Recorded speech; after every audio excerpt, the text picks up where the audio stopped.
Meus irmãos, abram suas Bíblias em Mateus capítulo 1. Mateus capítulo 1.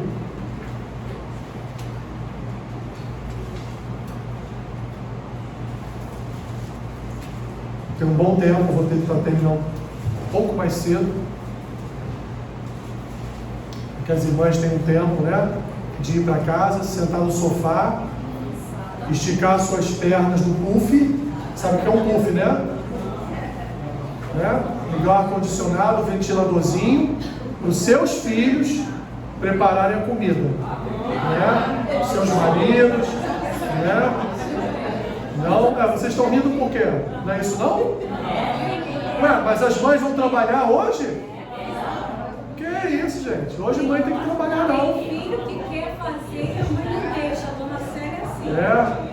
Mas hoje não é dia de trabalhar não.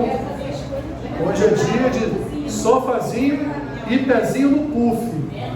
Hoje é dia, o dia inteiro, tá? Não tem nada de depois do almoço vou passar um café não.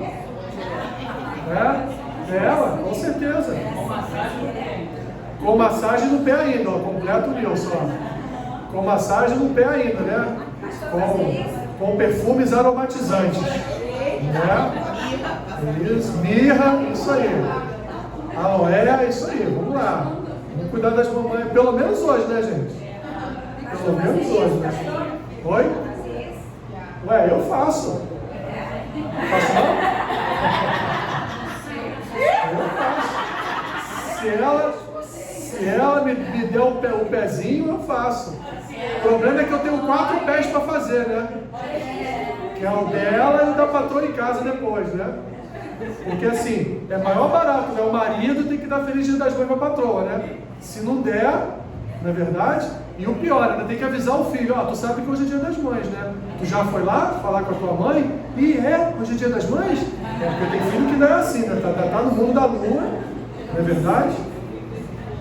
Mateus capítulo 1. Já poderia até parar, já preguei, já falei para vocês o que você tem que fazer. Capítulo 1, versículo 1, diz assim: livro da genealogia de Jesus Cristo, filho de Davi, filho de Abraão. Abraão gerou a Isaque, Isaque a Jacó, Jacó a Judá e a seus irmãos. Judá gerou de Tamar a Pérez e a Zera. Pérez gerou a Esrom, Esrom a Arão. Arão gerou a Aminadab, Aminadab a Naasson, Naasson a Salmão. Salmão gerou de Raabe a Boaz. Este, de Ruth, gerou a Obed, e Obed a Jessé. Jessé gerou ao rei Davi, e o rei Davi a Salomão, da que fora mulher de Urias. Salomão gerou a Roboão, Roboão a Abias, Abias a Asa. Asa gerou a Josafá, Josafá a Jorão, Jorão a Uzias. Uzias gerou a Jotão, Jotão a Acais, Acais a Ezequias. Ezequias gerou a Manassés, Manassés a Amon, Amon a Josias. Josias gerou a Jeconias e a seus irmãos no tempo do exílio na Babilônia. Depois do exílio na Babilônia, Jeconias gerou a Salatiel, e Salatiel a Zorobabel. Zorobabel gerou a Abiúde, Abiúde a Eliaquim, Eliaquim a Azor. Azor gerou a Sadoc, Sadoc a Aquim, Aquim a Eliúde.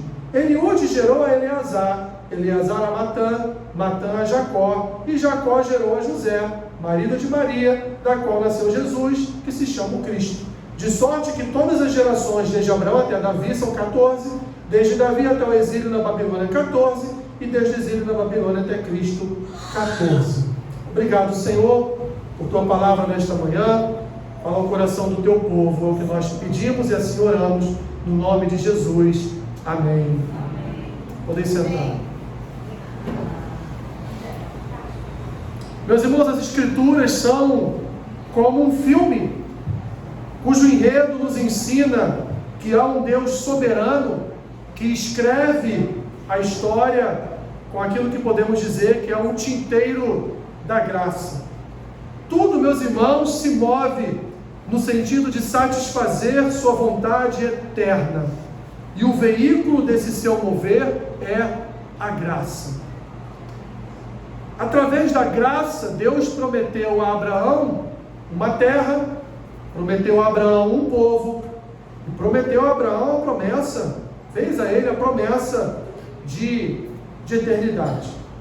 Mas, meus irmãos, em meio a esse enredo, em meio a todo o derramar da graça de Deus sobre as histórias que nós conhecemos no Antigo e também um pouco do Novo Testamento, nós vemos aqui testemunhos dessas águas da graça. Vemos aqui, meus irmãos, como Deus, apesar da inconstância, da insensatez e da desobediência do seu povo, ainda assim cumpre fielmente os seus propósitos e as suas promessas. Temos visto nos últimos dias o advento de um assunto nas redes sociais referentes à idolatria da família, em que algumas pessoas estão, até certo sentido, falando mal de famílias que têm postado suas fotos no Instagram, no Facebook, no Twitter, trazendo ali uma representação do que seria uma família ideal. E o que é a família ideal? O que nós conhecemos como igreja, como família? Um pai, uma mãe e seu filho ou seus filhos, né? Aí temos ali o avô e a avó, temos ali irmãos, tios, netos, bisnetos, então temos aí a formação de uma família que é chamada hoje da família tradicional, conservadora, essa família que não corresponde mais aos modelos de famílias atuais. Os irmãos estão entendendo o que eu estou querendo dizer. E quando se promove então o assunto referente a dizer que essas fotos ou esse ideal de família pode ser uma forma de idolatria familiar, nós temos que ter bastante cuidado para não trazer isso para uma representatividade de uma família então que não é ideal. Porque uma família ideal não significa que é uma família sem problemas. Uma família ser uma família ideal não significa que ela não tenha tribulações, que ela não tenha pecados, que ela não passe por situações de constrangimento, por situações ruins. Não quer dizer absolutamente nada disso. Quando nós falamos de família ideal, nós falamos da família que é apresentada a nós sob o contexto das Escrituras, que é o homem deixando pai e mãe e unindo-se à sua mulher, formando ambos uma só carne e gerando frutos, ou seja, gerando filhos para que a raça humana, lá no caso de Adão e Eva, viesse então a ser multiplicada sobre a face da terra. É isso, meus irmãos, que nós conhecemos como família. Se chamam de tradicional, de conservadora, de retrógrada, isso não é problema nosso. Nosso problema é entender o que é uma família, o que é a entidade familiar. Vejam, eu já disse isso aqui algumas vezes, a família, ela veio antes da igreja. Antes de Deus separar para si mesmo um povo, antes de chegarmos na questão da igreja do Novo Testamento, lá no Éden, quando Deus diz, para Adão unir-se a Eva, a família ali está sendo constituída, ali já é o surgimento da entidade familiar aliada a uma servidão a Deus, ou seja, família e igreja. Mas, com o passar dos tempos, não só a sociedade, mas também o próprio Estado tomou posição no sentido de dizer que esta não é a única família que existe.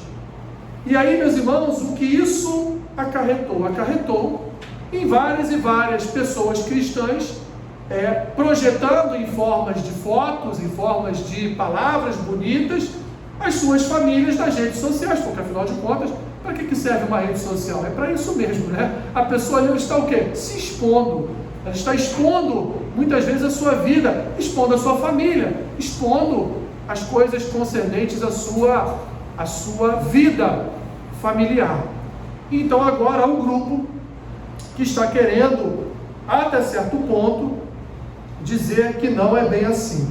Evidentemente, meus irmãos, nós sabemos que há mães que idolatram filhos, há pais que idolatram filhos, há filhos que idolatram o pai ou que idolatram a mãe, que colocam os seus pais ou pais que colocam os seus filhos acima de Deus. A gente sabe que isso existe. A gente sabe que isso é palpável. A gente sabe que às vezes a gente até conhece famílias cujo filho nunca erra, né? O filho nunca comete pecado. O filho é o perfeito. Ele desce, vai para o playground, acaba com tudo, arrebenta com tudo, e aí quando o síndico vai reclamar, não, meu filho estava lá, mas não foi ele que fez isso, né? Ele estava junto, mas não foi ele, foram os outros. Então, da mesma forma que a grama do vizinho às vezes parece ser melhor, parece que o filho do vizinho numa ordem inversa é pior, né? E os nossos são sempre os melhores. Mas quero dar aqui uma má notícia, minhas irmãs e meus irmãos. Os nossos filhos são pecadores. Os nossos filhos pecam. E por pecarem precisam ser repreendidos, corrigidos, exortados, chamados à realidade do Evangelho, chamados à atenção quando pecam. Porque o pai e a mãe que passa a mão na cabeça do filhinho quando ele erra, quando ele peca, ele está ali o quê? Ele está dando o quê? Botando lenha na fogueira de Adão. Você sabe o que é botar lenha na fogueira de Adão? Você imagina, né? Você está ali fomentando a natureza adâmica dele. E quando ele estiver maior, na idade de adolescente, ou jovem, ou adulto, esse Adão estará completamente formado na sua identidade. Por quê? Porque desde pequeno só passou a mão na cabeça. Desde pequeno só corroborou com todos os seus erros. Tanto é, meus irmãos, que nós vamos ver aqui uma parte da família de Jesus, e aqui nós fizemos a leitura de quê? O que Mateus diz no versículo 1? Que isso é o quê? O livro de quê? Da genealogia de Jesus Cristo. Não é isso que Mateus está dizendo aqui? O que é uma genealogia? Hein? É a relação de todos aqueles que fazem parte de uma família. Ou seja, tem uma árvore ali, e ali cada ramo tem ali um ente da sua família. Tem os ascendentes, que são aqueles que vieram antes de nós, e tem os descendentes, que são aqueles então que vieram após a nossa vida. Então vamos ver aqui, meus irmãos, vamos aqui corroborar, de acordo com o pensamento bíblico, que as famílias são imperfeitas, que os nossos filhos são imperfeitos, que as nossas mães, minha irmã, desculpa, mas eu tenho que falar isso, as mães são imperfeitas. Não há mãe perfeita, não há pai perfeito, porque afinal de contas todos nós fomos alcançados pelo vírus adâmico, todos nós fomos alcançados pelo vírus do pecado, todos nós fomos alcançados pelo pecado, por culpa de Adão, que permitiu que isso acontecesse. Quando olhamos então, meus irmãos, para o capítulo 1 de Mateus, nós vemos aqui um registro da genealogia de Jesus, sem pensar, e Mateus quando escreveu, provavelmente não pensou nisso, porque o seu registro era para que os judeus, porque Mateus escreveu aos judeus, para que os judeus vissem da onde Jesus veio, que Jesus veio da raiz de reis, e principalmente da raiz do rei Davi. Então era isso que Mateus queria mostrar aqui, através dessa genealogia de Jesus Cristo. Ele queria aqui mostrar que ele veio de Davi, veio de Abraão, mas nós vamos ver aqui nas entrelinhas, meus irmãos, que é uma genealogia controversa, porque vamos ver aqui que até uma prostituta fez parte da genealogia de Jesus. Ora, não é? Não eram santos que faziam parte da genealogia de Jesus, mas eram pecadores, e os piores da história. Não eram os melhorzinhos da história, os piores da história, porque foram aqueles que receberam os chamados de Deus e ainda assim fizeram o mal, ainda assim desobedeceram. Reparem, meus irmãos, que os personagens da sua família, da família de Jesus, os seus ascendentes, a sua raiz, aquilo que podemos chamar de seus pais, ao longo da história, ao longo do caminho que está descrito aqui no Antigo Testamento, foram terríveis personagens de uma história de salvação, porque afinal de contas, por causa deles, Jesus foi gerado por Maria. Para quê? Lembra lá da escola bíblica? Para salvar o seu povo dos pecados deles. Como está aqui no mesmo capítulo de Mateus. Personagens, meus irmãos, que participam ativamente da nossa salvação, pois o que os moveu também nos move, e que o que os moveu no Antigo Testamento nos move hoje na igreja, que foi a graça de Deus. Mesmo com o pecado, mesmo com famílias tão desestruturadas, a graça de Deus estava sobre cada um deles. E mesmo nos seus encontros pecaminosos, mesmo nas suas iniquidades e nas suas concupiscências, mesmo assim, a graça de Deus sempre esteve sobre estas famílias. Vamos ver aqui então, meus irmãos, eu quero pontuar com vocês alguns personagens que são para nós testemunhas dessa maravilhosa graça de Deus e que também são testemunhas de que não existe família perfeita. O primeiro deles é Abraão. Não poderia deixar Abraão de fora, né? Abraão foi escolhido por Deus, por sua graça, para ser o quê? O pai de uma grande nação. E ali então iniciar toda uma geração que seria conhecida como a geração do povo de Deus, a geração de Deus, a geração dos filhos de Deus, ou seja, daqueles que no futuro formariam um povo, uma nação. Deus prometeu a Abraão povo, terra e bênção. Deus falou a Abraão que ele seria o patriarca maior desse povo.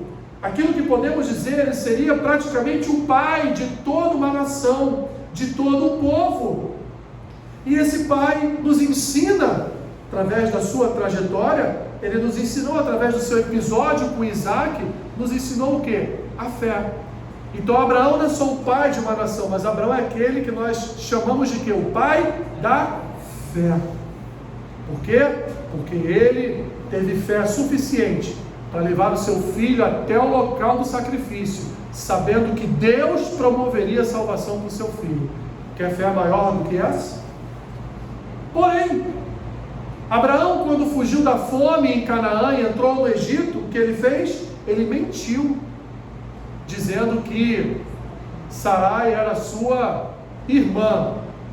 Vou dizer aqui uma meia mentira, porque de fato Sarai havia veio da sua família, ela era sua meia-irmã, ok? Mas ainda assim ele mentiu, e a sua mentira resultou em quê? Em quase morte de Sarai, porque o faraó do Egito, o que ele fez?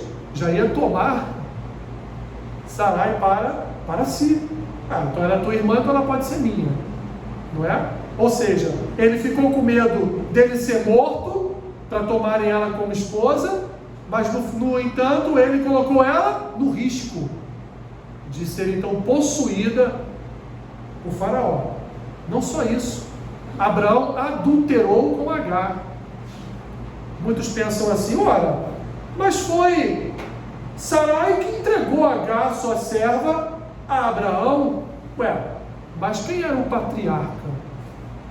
Quem era o homem da casa? Quem era aquele que deveria tomar a última decisão? O que ele fez? Opa, vou ter 2 mulheres agora, né? Mas era uma questão de costume da época. Se a mulher não pudesse ter filhos, ela poderia pegar uma das suas servas, entregar ao seu marido, e o filho que dali viesse seria seu filho também. Ora, para Abraão seria bem confortável ter 2 mulheres. Só que isso também não prosperou, porque quando Deus cumpriu a promessa e Isaac nasceu, o que houve? Houve ali um problema entre Ismael e Isaac, que ocasionou um problema entre Agar e Sara. Então Agar foi mandada embora da tribo, mas Deus, que havia prometido a Abraão sustentar a sua geração, os seus descendentes, Deus não volta atrás da sua promessa. Mesmo que Ismael tenha sido fruto do pecado de Abraão, Deus sustentou Agar e Ismael no deserto. E qual o resultado disso? Vocês sabem, né? Até hoje Ismael procura matar Isaac, que é a guerra árabes judeus. Por fim, meus irmãos, na história de Abraão. Ele então teve um filho chamado Isaque, preservando, portanto, na história do sacrifício que ele ofereceria a Deus, preservando então a fé do povo, sendo chamado então de o pai da fé. Estamos falando não de qualquer homem, mas estamos falando de um dos homens mais importantes na história das Escrituras, se não, depois de Cristo, o mais importante. Porque de fato, Abraão é para nós um exemplo de fé, um exemplo de, mesmo com o pecado de Agar, um exemplo de perseverança. Abraão é para nós, em vários sentidos, um exemplo. Nós temos uma segunda pessoa que faz parte da genealogia aqui de Jesus, que é Jacó. Ô carinha complicado, né? Jacó também foi aí, viveu numa família perfeita. Aliás, Jacó tinha uma família só. Jacó teve várias famílias. E meus irmãos, não se enganem, Deus não concordava com isso. Ele recebeu a promessa ainda no ventre de sua mãe de ser maior que seu irmão. E de fato, um pouco que conhecemos da vida de Jacó, antes de ele ser mandado para as terras de Labão, Jacó era um homem temente a Deus. Jacó era um homem que servia ao Senhor. Jacó era um homem dedicado às coisas de Deus. Porém, Jacó não aguardou, não esperou Deus providenciar aquilo que ele havia prometido ainda no ventre da sua mãe, que ele seria maior que o seu irmão. Jacó fez o quê? Antecipou a conquista dessa bênção, a conquista da primogenitura, e mentiu para o seu pai e traiu a seu irmão. Mas você poderia dizer, Alessandro, ele comprou com um prato de lentilha, ele comprou a bênção da primogenitura do seu irmão. Sim, ele comprou. Dissesse então a seu pai, olha, eu comprei o direito à primogenitura do meu irmão. Pode perguntar a ele. E aí quem estaria enganando ou traindo seria Esaú e não Jacó. Mas Jacó, com medo de perder a sua bênção, a bênção que já era sua, porque ele comprou, e a primogenitura podia ser vendida pelo irmão primogênito, ele então enganou o seu pai, traiu o seu irmão, levou a sua mãe a enganar o seu marido, levou sua mãe a enganar o seu outro filho. E não só isso, meus irmãos, Jacó, já lá nas terras de Labão, veio a contrair vários casamentos e gerou vários filhos de algumas mulheres diferentes. Mas, por fim, a graça prevaleceu. Por fim, meus irmãos, apesar dos tantos e tantos anos de trabalho escravo para o seu tio Labão, Deus o livrou e fez da sua descendência as tribos de Israel. Fez da sua descendência a formação das 12 tribos de Israel, que no futuro seria a nação de Israel. Deus o abençoou no sentido dele se reconciliar com o seu irmão. Jacó foi o único na Bíblia que lutou com Deus e prevaleceu. Tanto prevaleceu que Deus mudou o seu nome de Jacó para Israel, que significa lutou com Deus e prevaleceu, não no sentido, meus irmãos, de prevalecer e venceu Deus, não é nada disso, mas no sentido de que ele foi até o limite em que Deus então lhe feriu com uma marca na sua perna, que ali então lhe impossibilitou de continuar lutando, porque se não fosse assim, Jacó continuaria lutando com Deus, até que Deus então liberasse uma bênção para a sua vida. Passou mais de 14 anos pensando que seu filho José, lembra que Jacó foi pai de José? Passou mais de 14 anos da sua vida pensando que seu filho José havia sido devorado por feras, até reencontrá-lo como governador do Egito. Olha que coisa interessante. Da mesma forma que ele enganou seu pai, os seus filhos o enganaram. Da mesma forma que ele traiu a confiança do seu pai, os seus filhos traíram também a sua confiança, dizendo que José havia sido devorado por feras, quando na verdade eles haviam vendido José como escravo. Que dizer, meus irmãos, de Judá e Tamar? Tamar era a nora de Judá, mas o filho de Judá morreu. Por questões de costume, Judá lhe entregou o seu segundo filho. Mas o seu segundo filho não quis gerar em Tamar um filho, que ele depois pensaria, esse filho não é meu, mas do meu irmão que morreu. Então ele sempre jogava o sêmen para o lado de fora, para que Tamar não engravidasse. Deus então o matou, o levou a sua vida. E o outro filho de Judá era ainda jovenzinho.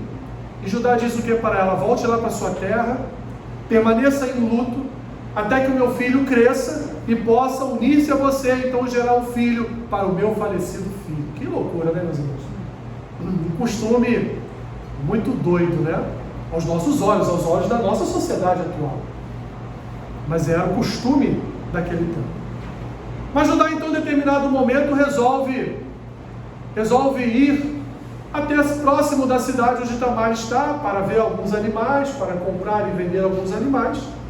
Tamar, sabendo que o seu sogro estaria vindo perto da sua cidade, ela então tira suas vestes de luto e coloca vestes de uma prostituta e fica na estrada. E quando ele passa, ele olha, vê, é uma prostituta, sem saber evidentemente que era sua nora, e ele então ali pede a ela permissão para a possuir. Ele a possui, mas ela pede algo em troca. Ele: não, vou te mandar um dos meus animais. E ela fala: não quero nenhum animal seu, quero algo particular seu. E ele então deixa um selo, deixa um cajado e deixa mais um terceiro item que eu não lembro agora.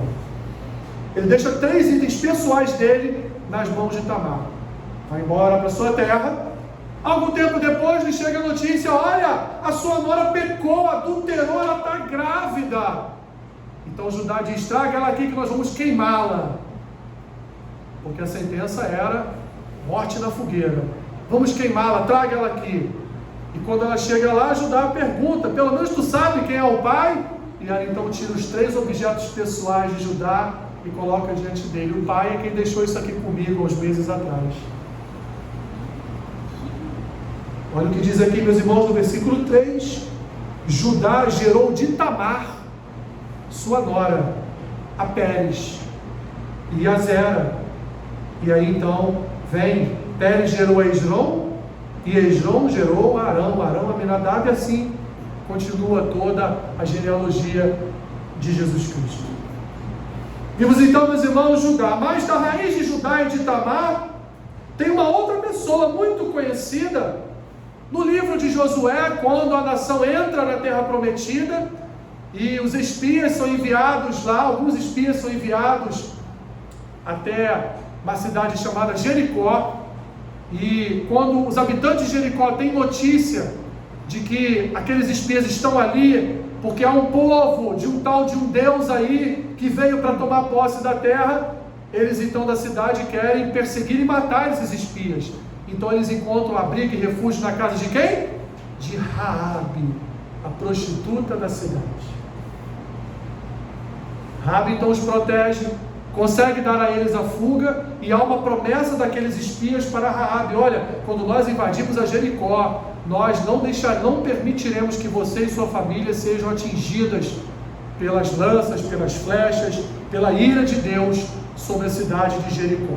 E a história, meus irmãos, nós conhecemos. Da raiz de Raabe, eu quero voltar aqui para o texto com vocês. Versículo 5. Salmão gerou de Raabe a Boaz. Este de Rute gerou a Obed. E Obed gerou quem? A Jessé. Quem era Jessé? Pai de Davi. Quem foi Davi? O maior rei de Israel. O maior rei da história de Israel. Davi, um homem que, por causa dos seus salmos, dos seus cânticos, um homem segundo o coração de Deus, um homem temente a Deus, um homem que quando pecava se derramava diante do Senhor em arrependimento, pedindo perdão, deixando sua vida nas mãos de Deus para que Deus fizesse o que ele bem entendesse com a sua vida.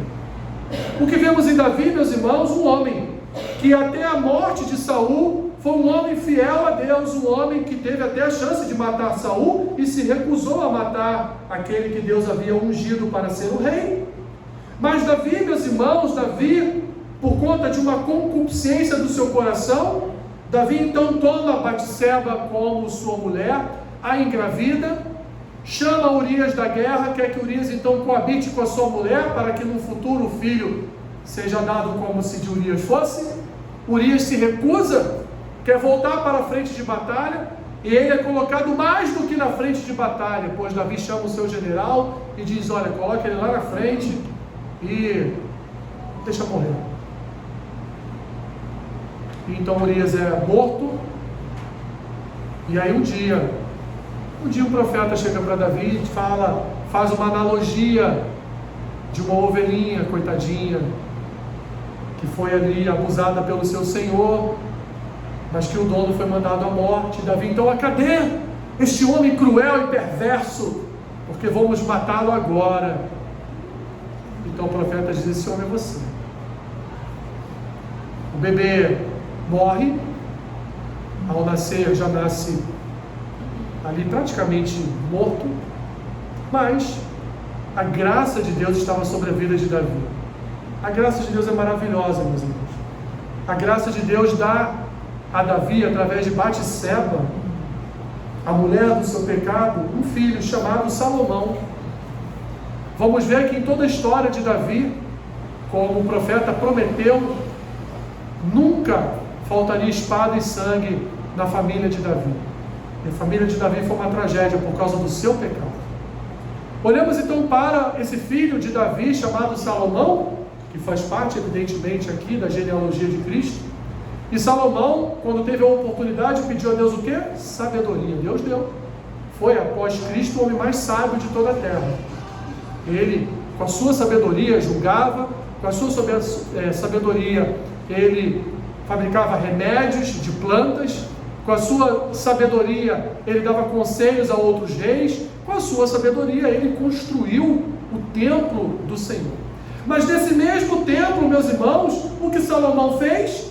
Salomão acendeu incensos para Baal, para Astarote, para Moloque.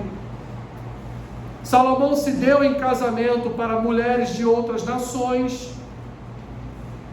Salomão fez o que era mal diante do Senhor. Salomão acendeu incensos estranhos dentro da casa de Deus, como Ezequiel, muito bem na sua profecia, vai nos retratar. Quando Deus dá uma visão a Ezequiel, manda que ele entre no templo, e cada lugar que ele entrava no templo tinha imagens de deuses cananeus, de deuses de outras nações ali desenhados nos muros ou nas paredes do templo. Tudo isso permitido por Salomão. Salomão profanou o templo com deuses estranhos. Teve várias concubinas e esposas. E por causa dos pecados de Salomão, o reino foi dividido em norte e sul depois da sua morte. Um reino que anos atrás Davi havia unificado, agora estava sendo dividido em sul e norte. 10 tribos foram para o norte e 2 tribos permaneceram em Jerusalém como reino do sul. E aí então, meus irmãos, eu quero voltar com vocês aqui para as Escrituras, a partir do versículo 7, e eu vou dizer para vocês o que cada rei aqui foi.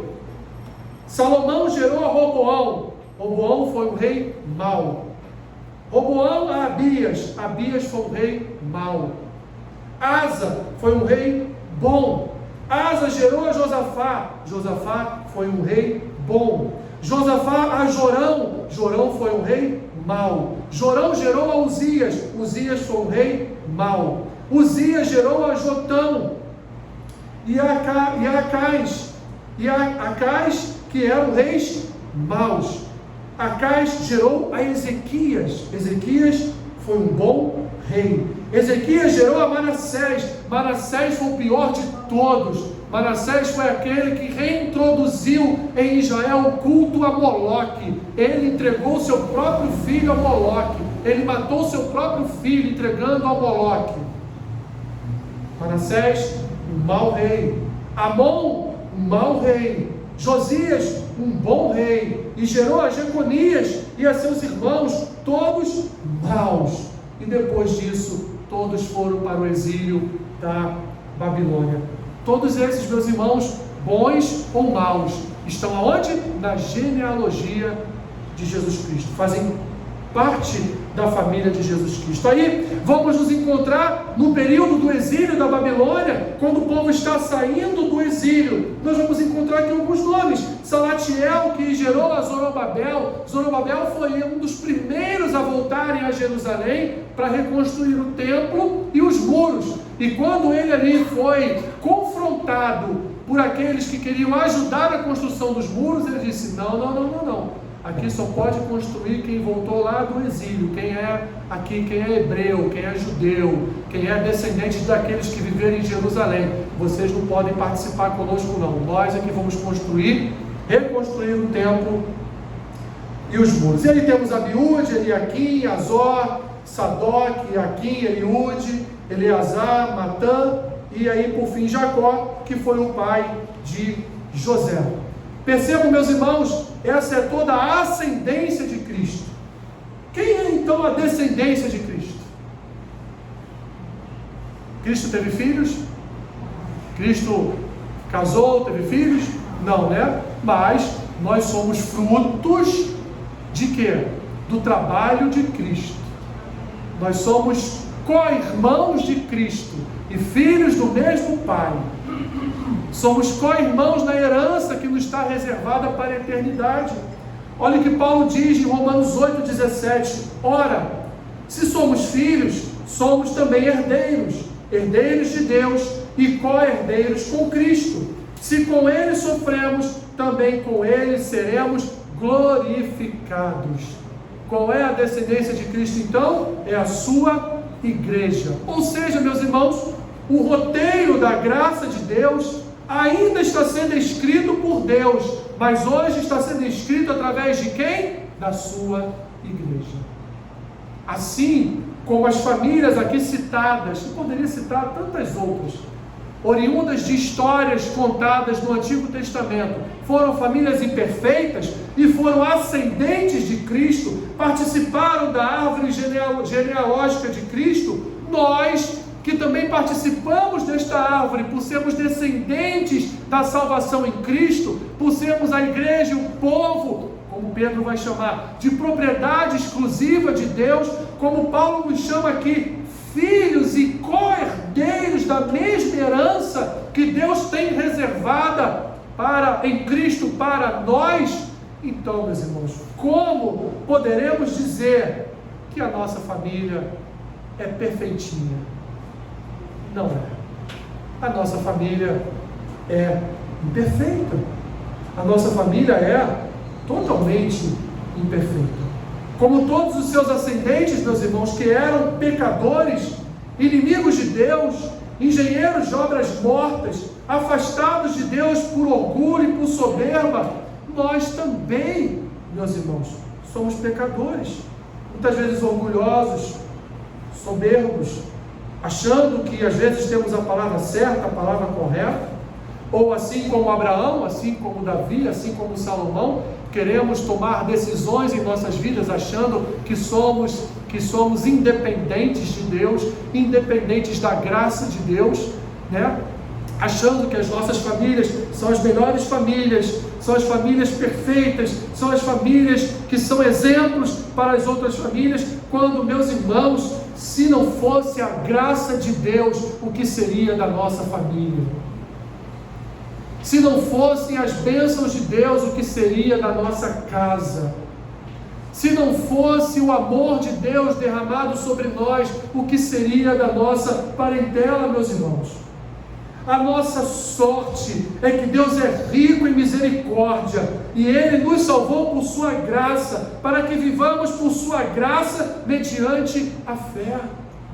O apóstolo João vai dizer na sua primeira epístola, já lá no final das Escrituras, aquele que diz que não tem pecado não é parte de Deus, não faz parte de Deus.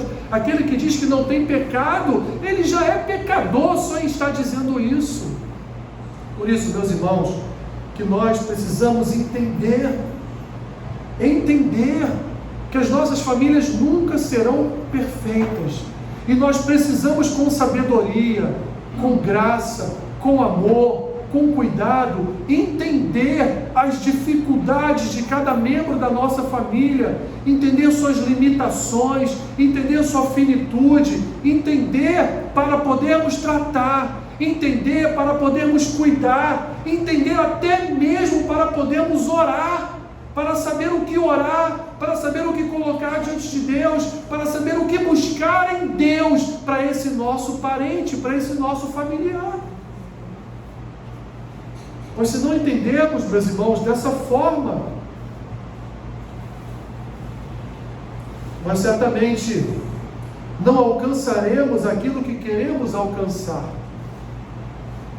que é um futuro eterno, não só para nós, mas para toda a nossa casa, para toda a nossa descendência, para toda a nossa parentela. Então hoje, aproveitando esse dia tão familiar, né? Aproveitando esse dia de tanta proximidade, né, a mais, que normalmente esses dias promovem na nossa relação familiar, que cada um de nós possamos chegar nas nossas casas hoje, olhar para aqueles que lá estão e perceber que a graça de Deus está sobre a vida deles também, que a graça e o amor de Deus está sobre cada um deles também, e que a graça de Deus que habita em nós, o amor de Deus que habita em nós, deve também nos mover a olharmos para eles com graça, com amor, com cuidado, com compaixão, com um espírito de entendimento de que, meus irmãos, nós não alcançaremos a perfeição em nossa casa. A igreja, meus irmãos, é a família de Deus, ainda imperfeita, ainda errante, mas abastecida por sua graça, que nos livra e nos livrará do futuro da destruição eterna. Louvado seja Deus, que nos ensina da sua palavra, que nos conduz a tantas e tantas histórias essas que não são só histórias desses personagens, mas que são a nossa história, meus irmãos, porque falam da humanidade, fala dos seres humanos, fala de comportamentos, fala de decisões, fala de atitudes e fala de famílias que precisam depender única e exclusivamente da graça de Deus. Que Ele nos abençoe e nos ajude a promover essa maravilhosa graça em nossa casa. Pai Santo, Pai querido, obrigado por Tua palavra, obrigado porque podemos ver claramente, Senhor, em toda a família de Jesus, que nós não encontraremos perfeição familiar, porque nós não somos perfeitos, muito pelo contrário, precisamos sempre do derramar da Tua graça, precisamos sempre da Tua palavra conduzindo os nossos corações, precisamos sempre, ó Deus, da Tua instrução, através da Tua palavra. Abençoe, ó Deus, esse dia tão precioso, abençoe, ó Deus, as nossas mães, abençoe, Senhor, a Tua igreja, neste dia de comunhão, neste dia de alegria, neste dia de presença mútua e comunhão familiar. É o que nós te pedimos, Senhor, e já te agradecemos por tudo, no nome de Jesus. Amém. Mude de posição.